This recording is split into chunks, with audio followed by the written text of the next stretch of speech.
জাহ্নবী কাপুর এবং এনটিআর এর নতুন সিনেমা দেখে হৃদরোগে অ্যাটাক হয়ে মারা গিয়েছেন এক দর্শক।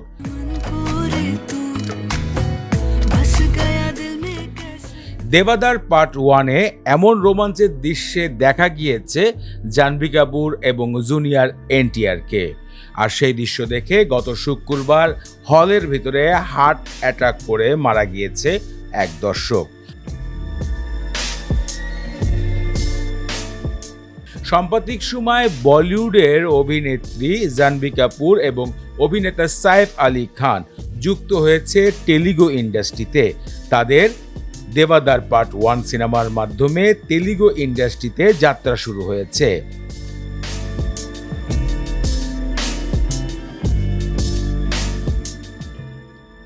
বলাই চলে জাহ্নবী কাপুর এবং জুনিয়র এনটিআর এর প্রথম রোমাঞ্চের দৃশ্য এতটাই নাকি মারাত্মক ছিল যে এক দর্শক সেই সময় স্ট্রোক করেছে এবং পরবর্তী সময়ে জানা যায় দর্শকের বয়স মাত্র ৩৫ বছর ছিল।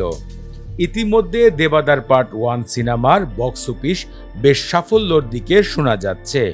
সিনেমায় নাকি এমন অনেক অংশ রয়েছে যা নিয়ে বেশ আলোচনায় মেতে উঠেছে গণমাধ্যম। মূলত এনটিআর এর জন্মদিন উপলক্ষে সিনেমাটি মুক্তি দেওয়া হয়েছে।